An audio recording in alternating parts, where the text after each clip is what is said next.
Good morning, and welcome to this service of worship at St. Martin's United Church. We thank you for joining us for worship this morning. My name is Darren Wolf. I'm one of the ministers here at St. Martin's. My colleague Keith has just finished his first learning circle, so that means 2 left to go. And he's on his way to becoming a diaconal minister in the United Church of Canada. So he's still in Winnipeg, and who knows, maybe they're not getting snow in Winnipeg this time. St. Martin's is an affirming congregation of the United Church of Canada, which means that we offer a warm welcome to everyone who comes here with no exception. We also pay attention to the justice issues of our society and of our day. And so in that spirit, we acknowledge that we are worshiping on land that is shared between us and the original peoples of this land. And so I would ask that you join me in acknowledgement of this. In the spirit of reconciliation, let us acknowledge our relationship with the Indigenous people of this land. We acknowledge that we are gathering for worship on the traditional lands of the First Nations and the homeland of the Métis. We are all treaty people, bound by the understandings made in the agreement known as Treaty 6.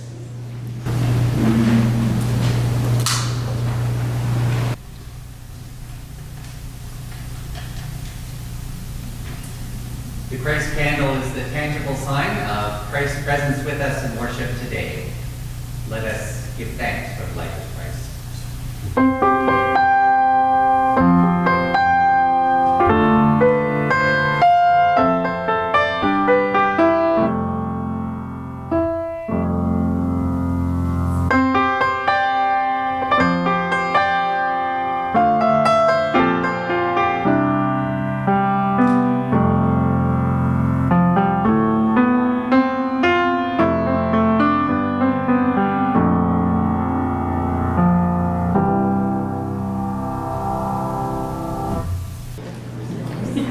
Let us join together in the invitation to worship. Come to this sacred place to find God in reverence and in awe. We come ready to be inspired. Come to this ordinary place to find God in everyday life events. We come ready to be surprised. Come to this place to find God in each other. We come ready to worship. Let us join together in our opening prayer. Great Spirit, gracious, loving God, over the centuries your people have looked for you and found you. In the beauty around them, in the quiet confidence of your presence, in the challenging words of Scripture, and in the gathering of souls who come together, as we do, to praise you and give thanks. Today, may our worship awaken our hearts, tune our spirits, and open our understandings. Amen. Let us join together in the prayer of reconciliation. You have given us a good earth, Creator God, and blessed us through the seasons and the years, and we want to keep it. And every word and action of ours that speaks of preserving our planet, bless us. Wherever we have contributed to the spoiling of the planet, forgive us. You have given us wonderful bodies, sustaining God, and blessed us as we have used them for your glory, and we thank you. Where we have treated our bodies harshly, forgive us. O God, grant us pardon, peace, and a new way. Thanks be to God. Amen.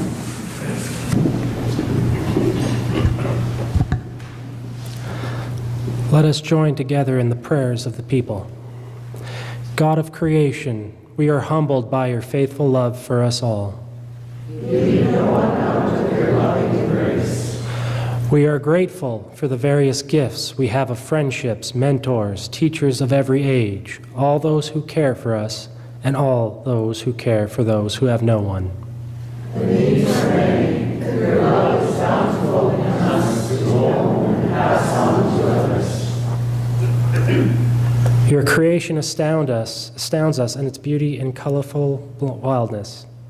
We give thanks for all its aspects. Water, oceans, lakes, and rivers, cascading waterfalls, quiet streams, all are gifts to be cared for and respected. We respect the waters that give life. Air that gives us breath and gives life to many species besides humans. We respect the air that the whole world breathes. Fire that consumes but refreshes life in its wake. It can cook food yet leave us homeless. We respect the fire and its warmth and energy. Earth that is our home, given by the Creator for the well-being of all life. Its beauty overwhelms. Its mountains and plains curve around our hearts to be well and keep it well. We respect the earth, our home. We sing thanksgiving for all your gifts to us as humans, charged with being caretakers of it all. May we learn to respect all of it, including all the humans who walk with us on this great planet. In awe, we are humbled and joyful for the love you share among us and in us, and with which you surround us. We are grateful, Creator, for living in all the gifts that make us who we are, and that connect us to you and to each other. Creator, make us, thank you. Amen and amen. Today's reading is from the letter of James, chapter 3, verses 13 to chapter 4, verse 3, 7 to 8. Who is wise and understanding among you? Show by your good life that your works are done with gentleness born of wisdom. But if you have bitter envy and selfish ambition in your hearts, do not be boastful and false to the truth. Such wisdom does not come from above, but is earthly, unspiritual, devilish. For where there is envy and selfish ambition, there will also be disorder and wickedness of every kind. But the wisdom from above is first pure, then peaceable, gentle, willing to yield, full of mercy and good fruits, without a trace of partiality or hypocrisy, and a harvest of righteousness is sown in peace for those who make peace. Those conflicts and disputes among you, where do they come from? Do they not come from your cravings that are at war within you? You want something and do not have it, so you commit murder. And you covet something and cannot obtain it, so you engage in disputes and conflicts. You do not have because you do not ask. You ask and do not receive because you ask wrongly in order to spend what you get on your pleasures. Submit yourselves therefore to God, resist the devil, and he will flee from you. Draw near to God, and he will draw near to you. Cleanse your hands, you sinners, and purify you hearts, you double-minded. The word of God for the people of God.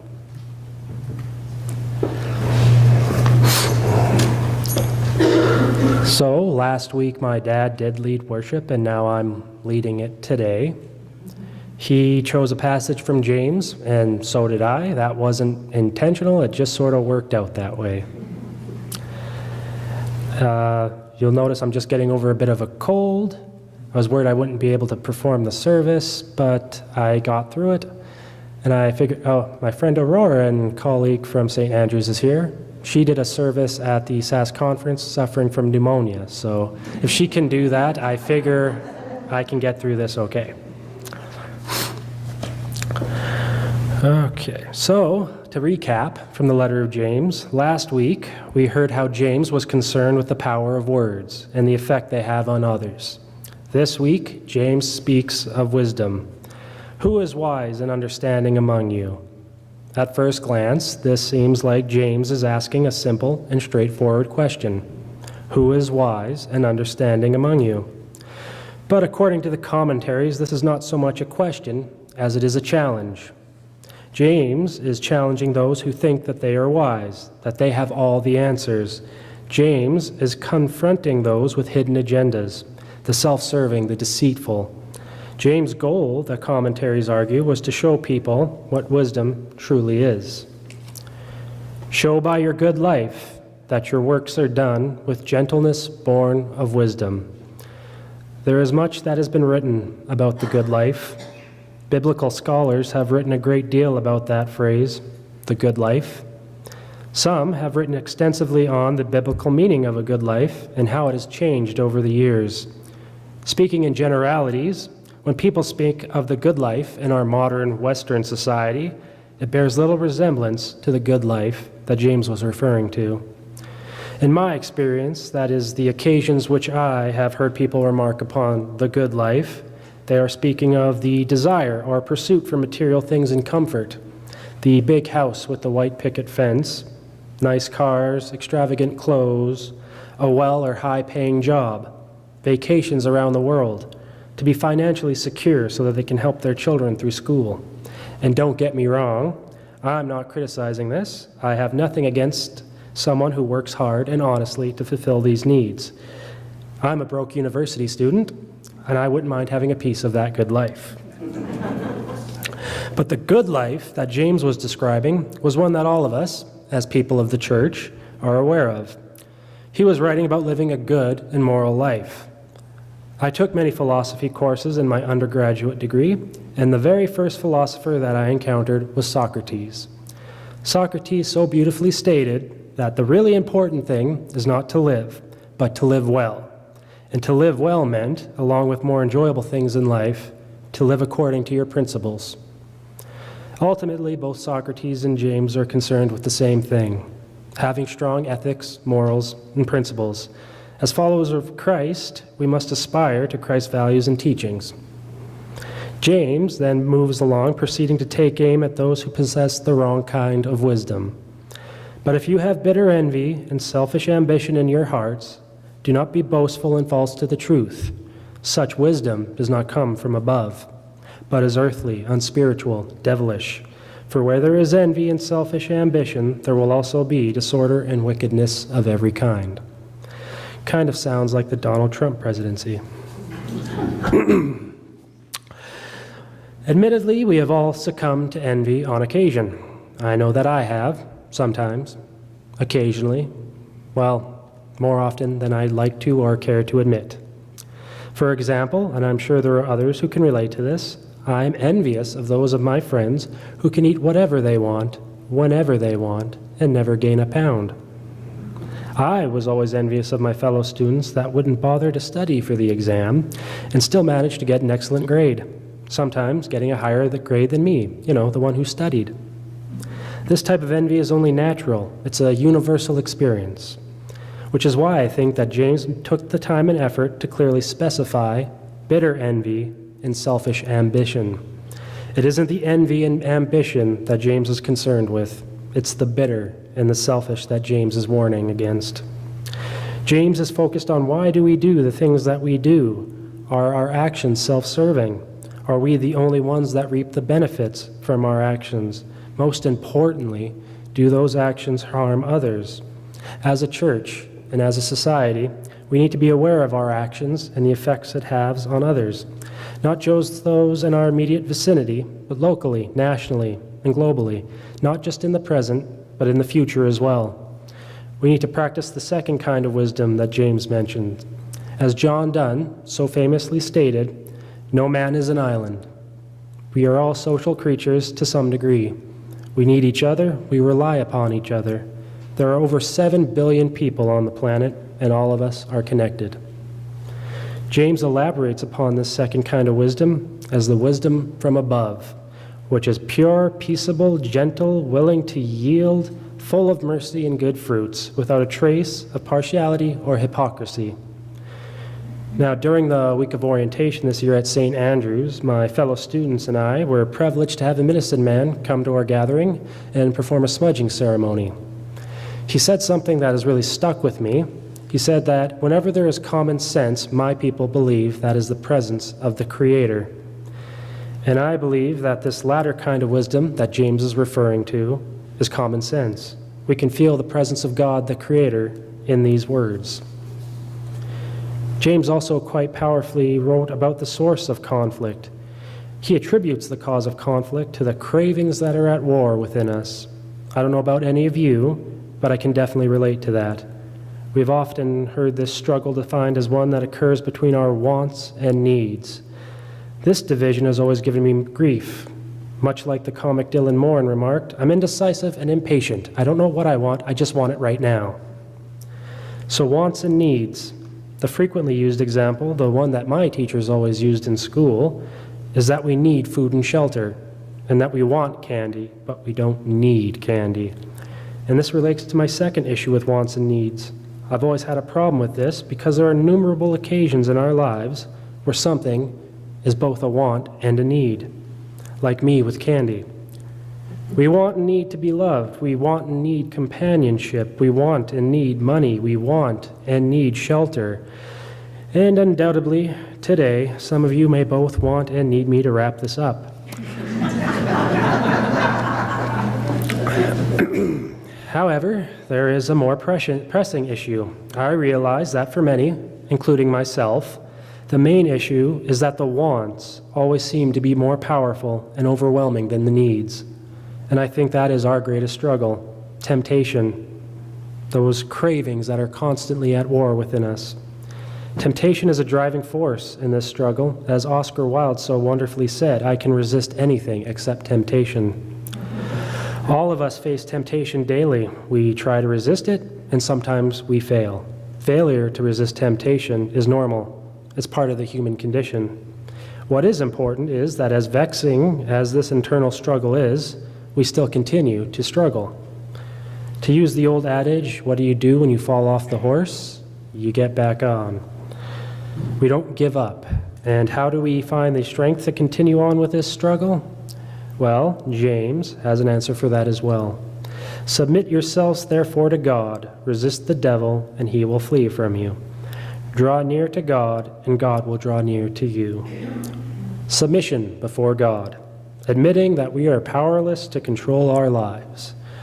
While I'm sure there are differences in belief regarding the existence of a devil or the devil, I feel in this instance it is better to think of the devil as a metaphor for something that resides in each of us. It's that little devil on our shoulder. It's the Mr. Hyde to our Dr. Jekyll. It's those dark or negative thoughts that we know not to listen to, but sometimes fall prey to. This voice is persuasive, but rarely friendly. Sometimes it's a voice that is harshly criticizing us, highlighting our faults and our mistakes. Or it's a feeling, driving us to do something that we know we shouldn't do, but go ahead and do it anyway. It's something we all have to deal with. But as I said the last time I was here before you, we don't go through this alone. As Paul Tillich said, way better than I ever could, whether we like it or not, we have been accepted. And if there is a devil on our shoulder, then there is that angel on the other shoulder. There is a light in the darkness. So we live a life in which we support one another and do good deeds, not just within the church, but out in the world where we strive for social justice, just as Christ did. For when we live this good life that James mentions, not only are we living the good life, but we are the embodiment of the instruction from the divine. As Christ so beautifully said, I give you a new commandment, that you love one another, just as I have loved you, you also should love one another. Amen. And now we leave this time and place to continue our journey as God's people, surrounded by the wonders of God's creation, accompanied by the one who shares our existence, enfolded in the purposeful caring of the Spirit, to be God's faithful people in all the places life calls us to be. Amen.